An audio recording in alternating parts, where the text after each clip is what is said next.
Boa noite novamente.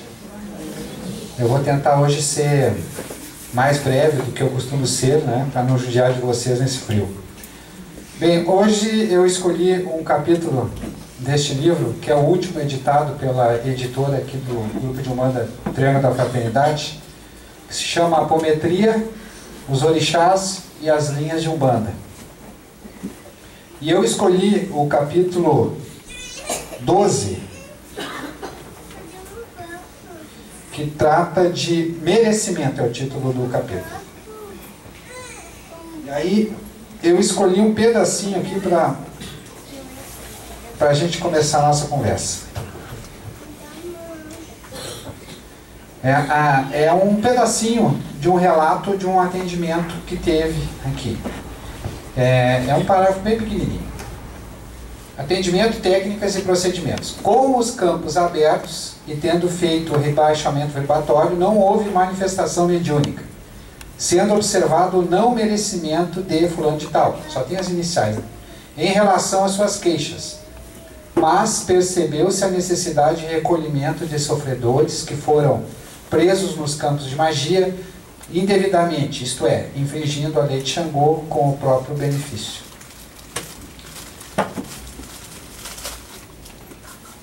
É só para dar uma ideia para vocês em que circunstância entrou, né, esse capítulo merecimento no trabalho de apometria.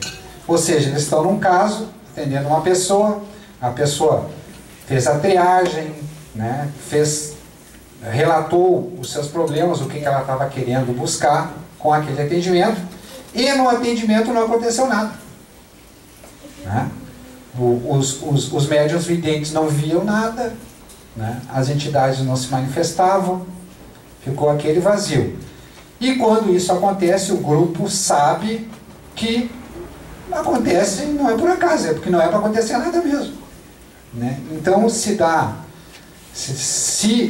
vê nesse momento que a pessoa não tem o merecimento de alcançar aquilo que aquele dia ela está buscando, que ela relatou que ela queria. Mas eu primeiro, antes de falar de merecimento, eu queria falar de apometria. Eu queria fazer uma comparação para vocês, né? Porque tem muitas pessoas que acham que é legal fazer apometria, que é bonito, que é bom, que legal, eu preciso fazer uma apometria. Eu vou fazer uma comparação segundo o meu juízo. Imaginem que o atendimento espiritual da casa fosse como num hospital. A apometria seria, nesse caso, o bloco cirúrgico. A cirurgia só é indicada para aqueles casos que não há outra forma de tratamento. Se a pessoa pode ter tratamento com remédios, com drogas, os médicos sempre vão fazer isso primeiro do que fazer uma cirurgia em que a pessoa corre sérios riscos. Mal comparando, ou bem comparando, não sei, a apometria é isso. Quem precisa de apometria é como se estivesse, nesse caso, precisando ir para o bloco cirúrgico, a pessoa não está bem. E eu não consigo achar legal, né, a gente estar feliz por não estar bem. Né? Então, assim, gente, a apometria é uma coisa séria. Não trata só desobsessão, trata diversos outros distúrbios, né, que estão incomodando a pessoa. E, normalmente, a pessoa que precisa de apometria não está bem. Bueno. Então agora eu vou tratar desse capítulo específico, né, questão do merecimento.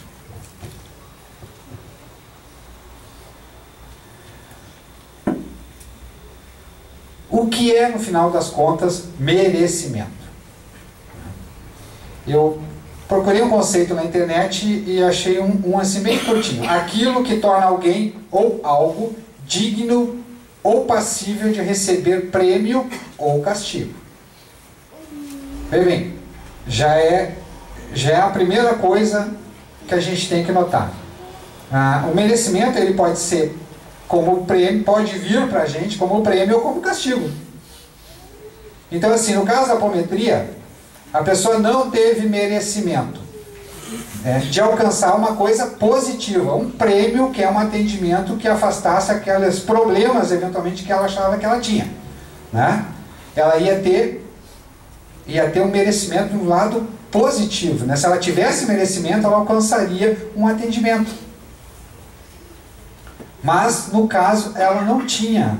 E o trabalho espiritual sério, em qualquer lugar, não trabalha para o mal das pessoas, né? O grupo de apometria trabalha só para fazer o bem para as pessoas. Então, se não pode fazer o bem que aquela pessoa está procurando naquele momento, que ela acha que é o bem para ela, não se faz nada. E, aliás, naquele caso específico, eles não deixaram de fazer alguma coisa porque aqueles espíritos sofredores que estavam, né, em função da vida dessa pessoa em algum lugar, presos, foram soltos, né? Foram encaminhados para um lugar melhor porque eles estavam injustamente presos naquele lugar. Bom, então a gente primeiro já vê, merecimento não é só merecimento positivo, né? Ou seja, o que eu faço, né? Merecimento, se eu tenho merecimento é porque eu vou ter coisas que eu acho que é positivo. Não. Muitas vezes a gente ouve assim, né? Pá, fulano lá teve sei lá, aconteceu alguma coisa com uma pessoa que não foi boa. E alguém diz assim, mas foi merecido. A pessoa teve merecimento. Digamos assim, na ótica de um bandido, se ele é mal sucedido numa ação criminosa, né? Ele não vai achar que ele teve merecimento de ser preso. Mas nós que estamos lá do lado do bem, vendo o mal que ele está fazendo, dizemos assim, não, ele mereceu ser preso. Então, merecimento não é só para o lado do bem, né? A pessoa, não quer dizer que a pessoa sempre vai colher uma coisa boa em função do merecimento que ela gerou. Não, ela pode colher uma coisa que não seja muito boa para ela. Então, eu, modestamente, acho assim que tem-se merecimento quando se trabalha em prol do resultado que se quer alcançar. Então, o merecimento vem como uma colheita de algo que eu plantei. Se eu plantei, comecei a colocar sementes no meu caminho para colher flores, muito provavelmente eu vou colher flores. Agora, se eu planto sementes, né, de plantas cheias de espinho, eu não vou colher outra coisa que espinhos. Nos dois casos se trata da mesma coisa. Merecimento. Quando eu colher aquele resultado, foi por merecimento. Eu mereci aquilo. Porque foi o que eu busquei. Foi o resultado que eu alcancei plantando o que eu plantei. E todos nós, no nosso dia a dia, sabemos o que nós plantamos. No nosso dia a dia, na nossa vida cotidiana, todo dia saímos de casa, ou ficamos em casa trabalhando, e nós sabemos o que nós plantamos. Não nos enganemos, porque nós vamos colher. Vamos colher. As coisas que nós vamos colher são da mesma natureza daquelas que nós plantamos. Num momento ou no outro. E aí tem uma questão que tem no livro assim, sorte é merecimento? Será que sorte é merecimento? Eu vou fazer uma pergunta para vocês. Uma pessoa que ganha na Mega Sena tem sorte? Eu diria assim, a pessoa teve sorte no sentido que entre milhões, de repente, ela acertou aquele número. Mas eu sou um cara que vou ser sempre azarado na Mega Sena, porque eu não jogo. Então, assim, não é sorte, não é uma coisa que saiu do nada. A pessoa tentou, ela foi lá, arriscou alguma coisa, gastou um dinheiro, e pode ser uma probabilidade muito pequena que ela vai ganhar. Né? Não é sorte. Ela plantou, né, e pode colher. Nesse caso, uma probabilidade muito pequena. Eu não, a minha probabilidade é 100% que eu não jogo. Tá? Então, no nosso modo de ver, não existe sorte. Existe colheita daquilo que a gente planta. E aí, tem uma coisa que é muito importante no ser humano, que é o seguinte, o que nos distingue do resto da natureza. nós temos uma coisa que nós chamamos livre-arbítrio. E o livre-arbítrio, que é a nossa capacidade de escolher o que nós queremos para nós, o que nós vamos fazer ou nós não vamos fazer, o que nós gostamos ou não gostamos. Ou seja, tudo na nossa vida, nós temos a prerrogativa de escolher. E se temos a prerrogativa de escolher o que nós fazemos ou deixamos de fazer, nós necessariamente vamos responder por isso. Se as nossas escolhas, vou voltar antes, se a minha escolha foi plantar sementes de flores, eu vou ter um efeito dessa minha causa, que é colher flores. É uma lei natural. Então, o livre-arbítrio implica em, na verdade, a gente obedecer, e a gente vai obedecer, querendo ou não, a lei de causa e efeito. Tudo que nós fazemos tem um resultado. E a vida vai nos devolver conforme o que nós fazemos. Não existe milagre. Merecimento é o mesmo que justiça, que justo. Vamos pensar assim. Um bandido, um contraventor, que seja, ele pode se esmerar na profissão dele. Fazer cursos até, quem sabe, para ser um ladrão de cofre, aprender a usar essas ferramentas que eles usam. O cara pode se tornar um profissional para ser bandido. E hoje eles são, né? O pessoal que, principalmente pelo interior, ataca esses caixas eletrônicos e tal. O pessoal usa explosivo, tudo isso é uma coisa muito séria. Então o pessoal é profissional, se tornou profissional naquilo. Então eles se esmeraram, né? Isso em algum momento pode tornar o que eles fazem justo? Nós achamos que não. Então assim, se a gente aceita a ideia que merecimento é agir, é colher conforme aquilo que a gente planta, né? E se a gente se esmera nisso, né? Muito provavelmente a gente vai chegar lá. Isso não quer dizer que o que a gente vai alcançar é necessariamente uma coisa justa ou injusta. Não. A lei de causa e efeito ela é neutra, né? Não existe o bom e o ruim para a lei de causa e efeito. É uma lei da natureza, uma lei física, né? Se eu origino uma causa, eu vou ter um efeito. Esse efeito, a valoração se esse efeito é bom ou ruim, é uma questão pessoal. Normalmente é nossa, não é da natureza, não é de Deus. Deus não é injusto, é injusto, né? Deus tem a criação e a criação se porta em cima de leis, e uma lei é essa, lei de causa e efeito.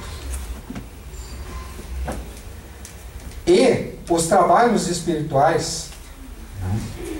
Nos trabalhos espirituais sempre há um pressuposto que é este. É a questão do respeito ao livre-arbítrio e ao merecimento da pessoa. Merecimento no trabalho espiritual só é levado em conta para o lado positivo.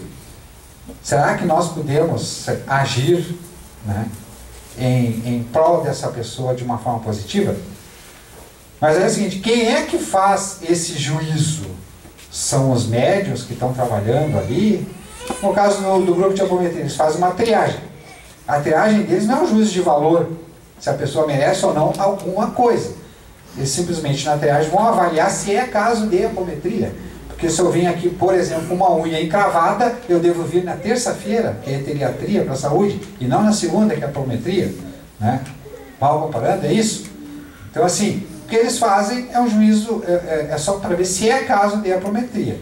Agora, se a pessoa tem ou não este merecimento, se é justo que ela alcance ou não o que ela está procurando, é uma coisa que vem do outro lado, vem dos protetores, vem dos falangeiros, vem dos guias, aqueles que estão trabalhando. É a partir deles que vem o atendimento. O médium lá dentro está com técnica ou com seu ectoplasma doando energia para o trabalho acontecer ou não. Mas esse juízo de valor vem de quem, de um plano diferente do nosso, tem condições de avaliar, né, dentro de um espectro de tempo e de espaço muito maior do que nós podemos, se aquilo ali é justo ou não dentro do encadeamento da existência daquele espírito. Então, a avaliação sobre o que é justo ou injusto está além das nossas capacidades, face aos limites de nossa percepção. Nós aqui, nenhum de nós tem condições de fazer esse juízo, e não é em trabalho espiritual nós, pessoas, que fazemos. É no próprio trabalho que a coisa acontece ou não. Hoje, lá dentro no atendimento, pode ou não acontecer diversas coisas. Tudo vai depender do nosso merecimento. É o médium que vai julgar isso? Não, não é ele. Não é ele. A coisa não vem dele. O médium é instrumento, né? Então, assim, cabe a nós interpretar o porquê que as coisas acontecem ou não. Será que nós temos o merecimento, aquele que nós estamos achando que nós temos para aquilo que nós estamos procurando?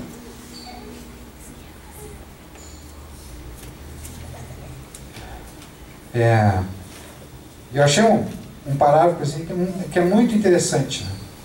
Que é o seguinte: o que vale, já o sintetizou Berto Roden, não é o que sabemos, nem o que dizemos, nem o que fazemos, mas sim o que somos. Porque evolução é vivência. Podemos saber tudo, dizer coisas belíssimas, fazer as maiores obras de caridade, despreendimento e sacrifício. Se não formos humildes e não amarmos o próximo, perdoando-lhe todos os defeitos sem magoar-nos com eles, mas amando-os cada vez mais e melhor, jamais iniciaremos a estrada da evolução. Merecimento não se confunde também com evolução. E eu vou encerrar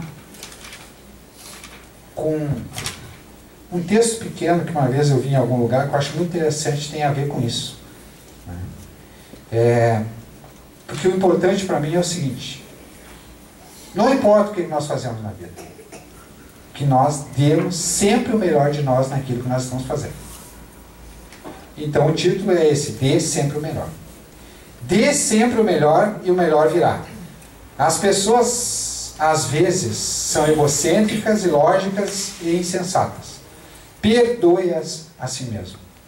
Se você é gentil, as pessoas podem acusá-lo de egoísta e interesseiro. Seja gentil a si mesmo. Se você é um vencedor, terá alguns falsos amigos e alguns inimigos verdadeiros. Vença a si mesmo. Se você é honesto e franco, as pessoas podem enganá-lo. Seja honesto e franco a si mesmo.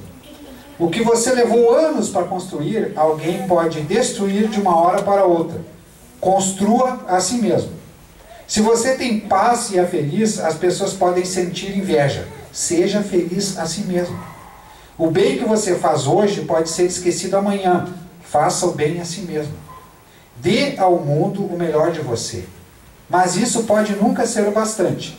Dê o melhor de você a si mesmo. E veja você que, no final das contas, é entre você e Deus. Entre nós e Deus.